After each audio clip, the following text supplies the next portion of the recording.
My name is Hartwell Carson. I'm the French Broad Riverkeeper, and I work for an organization called Mountain True. Riverkeepers are all under the umbrella of the Waterkeeper Alliance. So it's a global network of water keepers around the world. So bay keepers, sound keepers, river keepers, and I think there's almost 300 keepers now around the world. So here's my selfish beginning to our conversation. I grew up in Winnemac, Indiana, a little town. We lived right on the river. It was a Tippecanoe River. I had a little John boat when I was a kid. You know, I would dink around out there. But now here I am, 20 years later, in Asheville. It's the French Broad. We looked at two-person kayaks, and they were, whatever, $900. There's four of us. Yeah. My wife says, I want us to be together in the boat. So we go out and buy a used raft. They're great family vehicles to get down the river. So you feel good? Okay, so far I haven't done a really stupid thing. So as I begin to use the river and I want to be safe and I want to start to care about it and I want to be a part of protecting it maybe, what kind of stuff should I be thinking about as I get started out on the river? Well, I mean, other than the obvious, like, water safety stuff, which most people know when they get out on the river, you know, rapids and all that sort of stuff. I mean, really, water quality is a concern, and it's what we deal with most of the time. We do a lot of river recreation stuff, so we do paddle trips, and we take people down the river, and we built and opened the French Broad River Paddle Trail, which is a series of campsites that links about 140 miles of the French Broad River from Rosman all the way up to Douglas Lake. And the river's gotten much, much healthier than it used to be. You know, prior to the Clean Water Act, Wilma Dykeman, the author of the book, The French Broad, she said the French Broad was too thick to drink and too thin to plow. And now, any given Saturday, there are thousands of people out using the river. And people are buying rafts to go float down the river, which really didn't happen a lot until really like 5 or 10 years ago. River recreation kind of exploded in Asheville. And it's been cool. And it's great because the river has gotten clean enough to allow that to happen, but the river's not as clean as we'd like it to be. I mean, we definitely still have places that aren't safe to swim, and we have problems that happen with rain events. E. coli levels will spike. There's way too much sediment in the river, which a lot of people don't realize is actually our biggest pollution source. So sediment washes off construction sites, it washes off agricultural fields and stream bank erosion, and it basically chokes aquatic life to death. And more harmful stuff attached to the sediment, stuff like E. coli will attach to the sediment and get washed to the river. So those are stuff to think about. Basically, my rule of thumb is if the river's super muddy, I don't go swimming in it. If it's clear, it's great. It'll be clean and nice. And we find, like most of our sites, we monitor bacteria throughout the watershed and post those to a website called the Swim Guide. And most of our sites are clean, 70 to 80% of the time. So that's a pretty good success story, I would say. But we'd certainly love them to be clean 100% of the time. So I told you that I was thinking about a film project related to the river. What are some things you would like to see in it? What are some issues that you think would be important? If it was a chance to where a couple hundred people would see this or more, what would you hope would be in there? That's a good question. I mean, I think following the history of the river is pretty interesting. From historical perspective, the DeSoto, traveled the French Broad. That kind of stuff's interesting. But I think even more interesting is sort of the history of the health of the river. How bad it used to be. I mean, there were tanneries and factories dumping raw waste and sewage into the river. The river was said to be totally dead of anything living in it for 20 miles downstream of like the Augusta paper mill that was in Brevard during the time period. And then sort of following the revitalization is pretty interesting. The river, the passage of the Clean Water Act and different groups, coming together and the state coming together to clean up the river and, sort of how we've gotten to today. I mean, there are multiple river outfitters. There'll be Saturdays where you feel like you could walk across the French Broad River standing on inner tubes, and that's kind of a neat recent phenomenon. Mm-hmm. I'm about 3/4 of the way through the Dykeman. Oh, cool. Yeah. What other documents would you point to that would talk about some of those historical elements that you were just referring to, or is that just...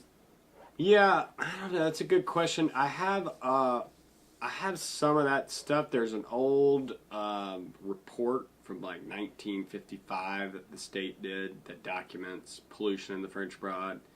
And it talks about the river being dead for 20 miles downstream of the paper mill. And basically the only factory or municipality that treated their waste at all was Brevard, and that was just for smell because it smelled so bad. Who else should I talk to?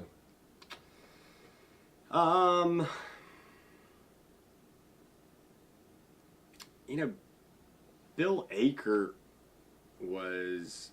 I mean, if you're thinking like, I guess it depends on what you're going for. If you want like Right. the old history, like he's been around a long time. He I think he still worked for Land to Sky he did a lot of water stuff throughout the years. I mean, he would kind of give you that lens of 20, 30 years ago. Also, Dave Donnell at Asheville Outdoor Center, he's operated the Asheville Outdoor Center for 25 years. Mm-hmm. So it's kind of interesting. I mean, he was around way before the French Broad was cool. And they're celebrating their 25th anniversary this year. I've met Dave. I didn't realize they were celebrating that anniversary. Yeah. How about the, so one reason I know I came across your name was the Riverkeeper's Guide to the French Broad. You know, I have that. Cool. Can you tell me how that came about? And can you tell me about working with Chris Gibbs? Yeah, sure. So a friend of mine and I paddled the French Broad all the way from Rosman to Knoxville maybe 10 years ago. And it was kind of a work trip. It was kind of, I was new and didn't know the river well, so we were like, let's go see what's out there. We did some events along the way, and the trip garnered a lot of media attention. People were really interested in it. And a lot of people later came up to us and said, that sounds great. Like, I want to go do that trip too. And unfortunately, we had to tell them, you can't really do it. There's nowhere to publicly camp. There's no, the access is not great.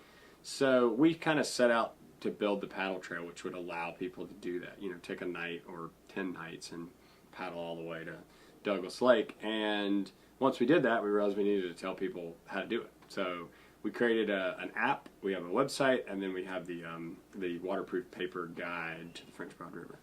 And Chris was just a friend of mine. He had made a lot of maps, fishing maps, big fisherman, and we kind of collaborated. He made it look pretty. I gave him a lot of information, and then it worked out good.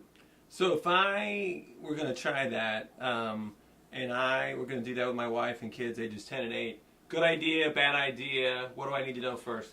Well, I think it'd be great. I've totally done it with 3 kids, 2 adults, in a raft. I think it's a great trip. The French Broad's pretty cool in that it's totally flat water for part of the river, and then you get into some very mild whitewater, and then there's some bigger whitewater. So you can kind of get whatever you want. The beginning of the river, it looks much different than once you get into like the hot springs area. So you can get like 2 totally different kind of river experiences. And yeah, I think it's a great trip. Kind of depends on what you want to go for, like how long, how many days, what kind of scenery, what kind of whitewater. Part of me thinks that it works as a through story for the film I'm thinking about doing. Meaning, as you move through the river, you can cut to history. You can cut to somebody like Dave when you pass his spot on the river. You offer little glimpses of the campground. We cut to you, talking about problem spots. So, as you sort of are looking around for a through story, that's one through story. Yeah. I have to convince my wife if that's going to be the through. Oh, that'd be great. You could do it in sections too. You could do 2 nights at a time. Yep. Hit the next. So we're actually doing this summer for the first time. We used to do a 9-day trip, take people from the beginning of the river all the way to Tennessee. And then this year we're section paddling the whole river. So second, fourth Saturday of every month, my coworkers taking groups of folks, and we paddle a section, and then the next week we pick up where we left off. So you can paddle the whole river without ever spending a night out there. But is that different from the stuff you were doing with the breweries who made the special beer? And then tell us about that. So yeah, this year, I mean, there's nothing Asheville and the community around here likes more than beer and the river. So we decided to partner with 5 different breweries to make a unique beer for us and promote one each month. And we also partner with a series of outfitters. And so we partner with an outfitter and a brewery every month. We did the section paddles, which is part of what we're doing throughout the month, and we did a river cleanup. So do a river cleanup, and then we've gone to the brewery and had like a beer release party. So it's been kind of cool. We've had some good beer. We've also gotten to make beer early in the morning and drink beer Mondays at 9:30 a.m., which is cool. And yeah, it's just so you think to yourself, I'm at work. I'm on the river. It's 9:45. I'm having a beer. Here I am working. Yeah, nice. When you're at a brewery and a brewer offers you a beer, it's rude not to accept, I think. So, I agree. Regardless of the time of day. So you may know quite a bit about these things. You may not. A couple seems like kind of big stories to me about the river. Is there a possibility there still be a whitewater park? Are you excited about that? Are you worried about that? I think it'd be awesome. The latest I heard is it still could happen. They're looking at a couple different locations. I think it'd be great. I mean, even though the river has gotten popular, I still think the more people that use the river will care about the river, and they're not going to want to see pollution. They're not going to want to see sediment. I mean, you know, the fact that we had a story recently about high E. coli levels, and people were really interested in that. I feel like 10, 15 years ago, nobody would have cared because nobody used the river. You know, now everybody's out there tubing, and so that really creates. And I just think it'd be great for the community, like. They've been wildly successful in other places, springing up greenways and river recreation and outfitters, and I think it'd be good. I think it'd be really cool. Does anybody ask you what you think about stuff like that? Do you have strong opinions? As far as the Whitewater Park? Sure. Yeah, I think the Whitewater Park would be great. And I've definitely advocated for it. I went to the city council meeting and wore my life jacket with a bunch of other paddler folks to say it was a good idea. And I'm still sort of talking to the folks that are really pushing that to try and do what I can to make that happen. Go ahead. I was in Boise last summer, and they have done the same thing there. And so I got to see it firsthand and thought it was really, really cool to see, you know, the trails and people out using the river and kind of see what it could be, which was pretty neat. So if you build a park like that, and you may not know, do I have to pay to use the park? And if I'm just floating through the river, can I get around it? How does that work? Yeah, I think that's sort of the big thing I don't know about like the fee structure or whatever, but I don't think there was any fee in Boise, and I don't think there would be here. And yeah, part of the design would be to create an easy way to get around for tubers and then create a more challenging way for folks that want to play in the wave and surf. So I think you might have done a little bit of writing about the concentrated animal feeding operation. Maybe that was on Hominy Creek. What's been going on with that? Or maybe say a little bit about it. Sure. Summarize your story and then tell us where we're at on that. Yeah, so we're part of Waterkeeper Alliance campaign with all the North Carolina Riverkeepers to look at really factory farming. It got started in eastern North Carolina because there are these massive, 50,000 head of pig that reside in these, feeding lots that create massive amounts of waste. I mean, these are small cities of waste. And unlike a small city that has to have a wastewater treatment plant, they put all the waste in a lagoon and then they spray it on their fields. In theory, that doesn't run off into the river and it doesn't create groundwater contamination. In reality, it grossly pollutes waterways around the state. And we have a very small piece of that here. We don't have the big giant factory farms, but we do have some animal operations that have caused a lot of water quality problems. We have the swim guide, which I mentioned before. One of our sites is on Hominy Creek, so we monitor that site on a regular basis. And unfortunately, we found that was our worst site. It was dirty probably 50% of the time. So we went looking for why that was the case and looked all up and down the watershed and found what is called a concentrated animal feeding operation, permitted by the state. They are not supposed to discharge their waste into the waterways, but we found a pipe that basically was plumbed from their giant waste lagoon, which is just full of animal waste, straight into Hominy Creek. So the state followed up on that, did a great job of making sure that was stopped and wouldn't happen again, and we hope to see the data improving. It hasn't improved a lot, but we are hoping it will improve, and once the kind of closing out of that operation happens, and hoping Hominy Creek will get cleaner. So that operation is closing in part or totally because of your report, or not quite? I don't know if they're closing, but they're having to clean up. So they're cleaning up the way they discharge their waste. They're supposed to, spray it on the fields and keep that from running off into the river. And what they did is they put a pipe into the bottom of the lagoon and piped it straight to the waterways. What's this exact location, or do you not really want to say? No, it's right off Pond Road. So it's above the Greenway segment, which is very popular. People frequently, go down there and swim. Dogs play in it, and unfortunately the E. coli levels are pretty high there. So we're going to do some more work because I don't think that's the only source on Hominy Creek. I'm hoping it's a big source because if it is, the levels will start to drop and hopefully it can finally meet the goals of the Clean Water Act. Do you talk with some of the people at the farm, or you don't meet? You just take the water Sometimes sample? we do. Yeah. And do people get angry when they see you coming? Do they get worried? Is it confrontational? How does that go? Yeah, sometimes. If it's sort of a gross violation, usually we'll just turn it to the state. I mean, that was, very illegal to illegally pipe your waste in the river. So that was an issue we turned over to the state.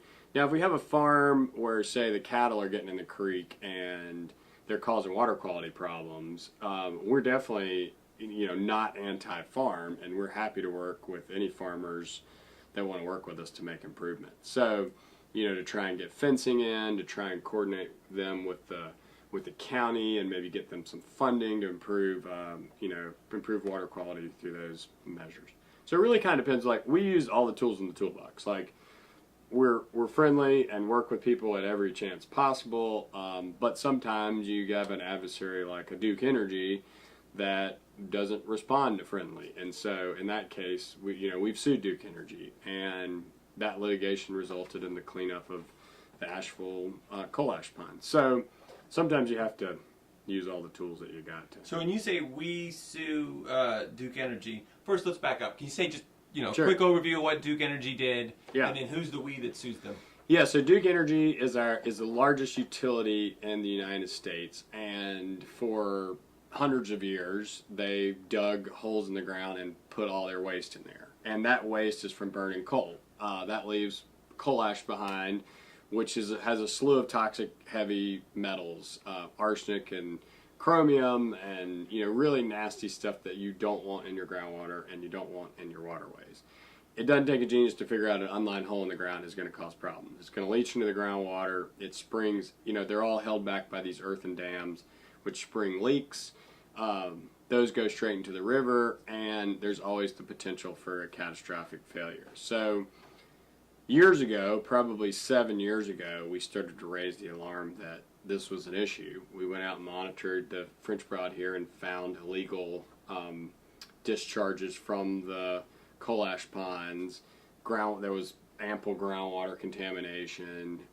We pushed Duke Energy to do something about that, and we pushed the state to do something about that, but no one would respond. So we partnered with the Southern Environmental Law Center, which is a great partner in a lot of the work that we do, and they have the power of the law behind them. The Clean Water Act says it's illegal to discharge pollutants to waterways without a permit, and Duke was clearly doing that, and those lawsuits were able to push the cleanup of really probably about half the coal ash ponds in the state are now either being cleaned up or scheduled to be cleaned up.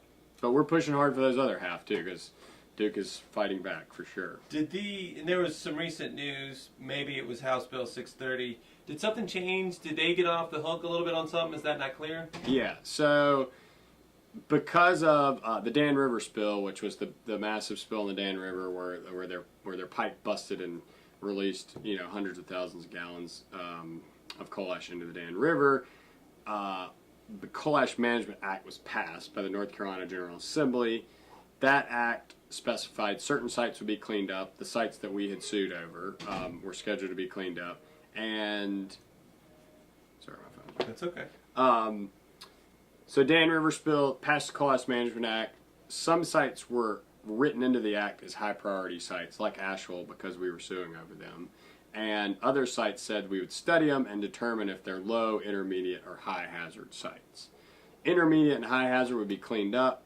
Low priority sites, they basically throw a tarp over it and call it good, which in our opinion is not sufficient because this stuff is still sitting in the groundwater.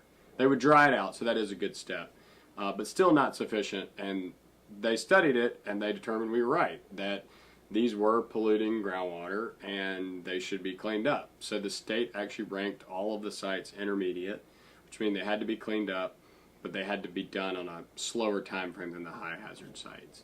And unfortunately, Duke Energy didn't like the answer. So they went to the state, and they have a lot of power in the state legislature, and they, kowtowed to their wishes and passed a law that basically overrode the law that they had already passed, making them clean it up. So it basically says they have to provide drinking water to people, which is a good step, but then they all get ranked as low priority. So they provide drinking water to people, but they don't ever clean it up. So it continues to pollute our groundwater and our rivers. They just help folks by making sure they're not drinking it. But the environment never gets cleaned up. How do they get drinking water to the people? They're probably going to run water lines. So that is an important step, but Duke was going to have to do that anyway. You can't poison people's well and not provide them clean water. So the recent bill really was a giant step backwards. We'd won a huge victory that they all were going to be cleaned up, and Duke went and threw some money around the legislators and changed the law.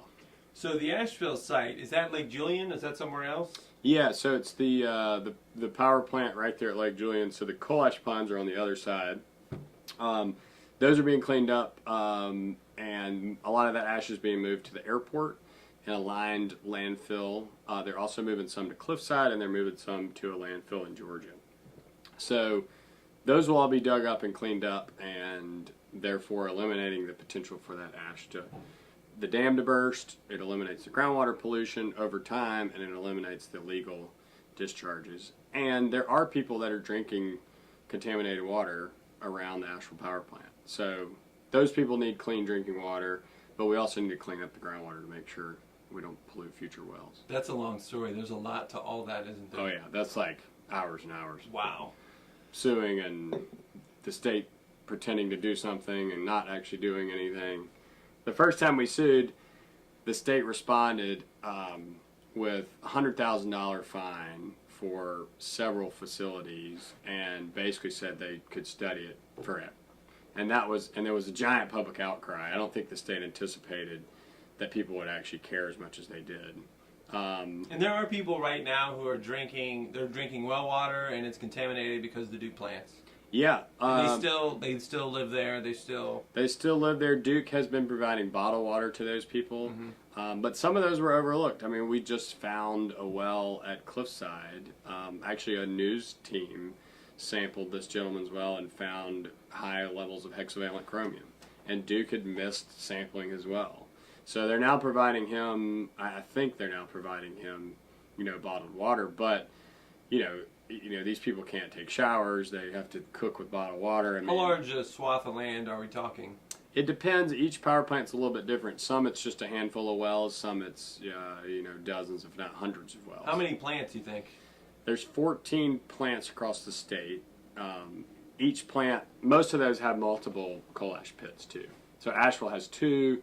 Some have more than that. So it's a big problem, and I get why Duke doesn't want to deal with it because it's expensive. But you can't pollute our rivers and pollute people's drinking water wells and not have to face the consequences. So I've exchanged just a couple of short emails with State Representative Brian Turner. Do you know him? Is he a friend? Does he have a lot of things to balance? What would you have to say about him? I know him a little bit. I haven't. Unfortunately, the pro-environmental folks like Brian Turner are not in power, and so there's not a lot of good stuff happening. And so I think, given the opportunity, I think he would happily push some good things along. He's he's voted against some bad bills, but there's just not enough of him to defeat those. So is it as simple as a Democratic vote is a vote for the river, or not quite that simple? Well, unfortunately, the environment has become very partisan, and it's really unfortunate because clean air and clean water should not be a partisan issue, but it has become that, and we think there are people from both parties on the river. There's absolutely. I mean, if whoever you talk to that's elected official, they'll tell you they love the river and they love the water, and they want to protect our waterways. But then often they vote, for bills that do the opposite. So we certainly work with every party and all politicians, but some are not very good on the environment and some are.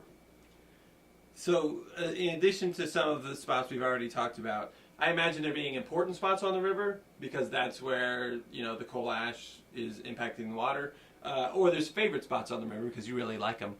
Can you think of a couple important / favorite spots on the river? Yeah, I mean the obviously the power plant is a big looming potential catastrophe. So that was a really important spot from a water quality a damaging perspective. I really love the stretch of the French Broad River as it flows from Marshall into Tennessee. It's extremely beautiful. Flows through a gorge. It's a lot of it's natural forest. You got some whitewater. It's just a really nice trip.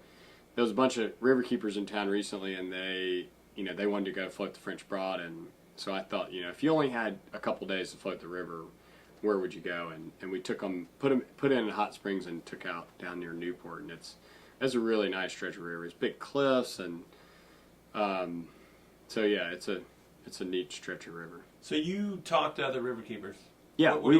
How much? What do you guys talk about? We work together a lot. We actually have a meeting next week in Raleigh to work on the farm issue around the state. We have an annual conference every year. We're trying to work together more because we've realized, if we work together as a team, we're a pretty powerful group of people, and we have a large voice. We have a lot of people that care about the river. If we can, magnify that voice and magnify our resources, it really helps. So we do work on a lot of sort of shared campaigns, and we are actively working to expand those shared campaigns so we can be more effective. This is your full-time job. We're in an office in downtown Asheville. Where does money come for this? I'm assuming a couple different places. Yeah, a lot of different places. We get foundation support, which is really important because they can write big checks. We get grants. We have members throughout the watershed, and we do, fundraisers. We do a bunch of the Riverkeeper beer series we were talking about earlier as a fundraiser. So we get $1 of every beer that's sold. That's a small fundraiser, but it's great. It raises awareness and it raises a little bit of money, and then we'll get some bigger grant checks, and then membership is really important too. I mean, getting the community to buy into what you're doing, and if you can build up your membership numbers, you can definitely grow your budget. And we have grown our budget a lot. When I started at what used to be Western North Carolina Alliance, is now Mountain True, we had maybe 4 staff members, and now I think we have 14. So, and that's great. We do a lot more than we used to do. The Riverkeeper job predates Mountain True? Yeah, so I used to work for another organization, and the position moved to Mountain True because Mountain True is really just more of an effective advocate, to really using all the tools in the toolbox to protect our waterways. Is there state money at all for? We really don't get any. I don't think we get any state or local money, and some of that's by design because a lot of the time, the state might be the problem. The coal ash is a great example. I mean, the state refused to act, and if we had a big giant check from the state, we might have been less likely to go out in public and tell the real story.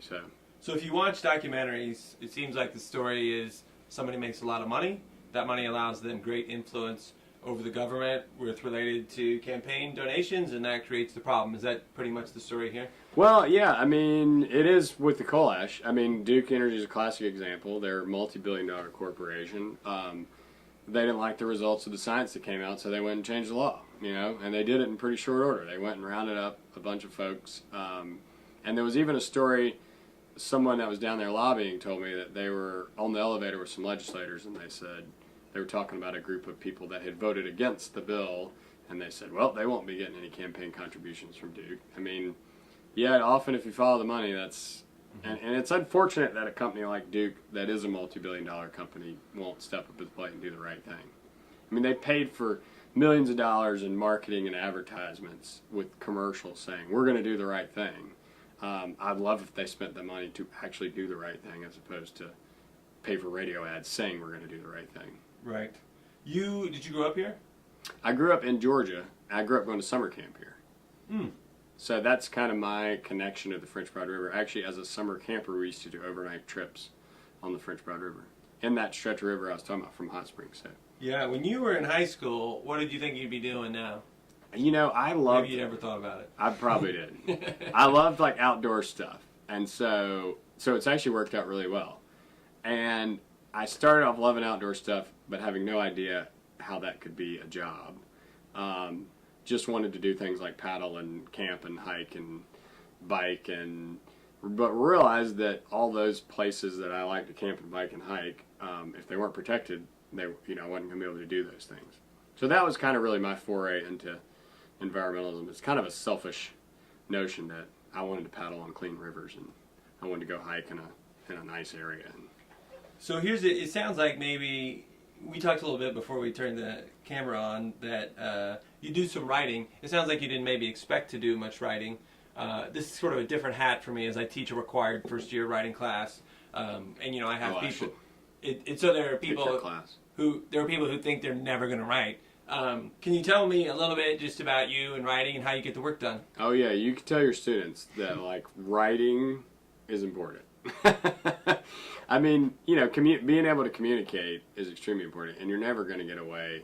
I mean, just crafting emails is a lot of writing, and then being able to get your message out there, writing is a really effective way to do that. One thing I would say is writing is thinking, and when you become a better writer, you become a better thinker. And when you walk up to a state representative or someone from Duke, there's a certain thing you hope happens in this conversation, and that causes you to say, well, I need to say this first, and I'm going to try to go here, and I can't say that without telling them this. Those are the kind of things we think about. But it seems like, have I seen you... I guess I feel like I've seen you in multiple publications. Does that feel like a horrible thing when you have to write 1,000 words for somebody? How do you go about doing that? No, I think I enjoy it if there's time to do it. Like I'd love to have more time to, like we have a Riverkeeper beer series blog, but I just hadn't done as many as I would like to do. I find it enjoyable to write about fun stuff, to be able to talk about the work we're doing, which I think is important, to be able to talk about trips we're doing. And I was a horrible writer for a long time. I'm still not great, but I realized it was important.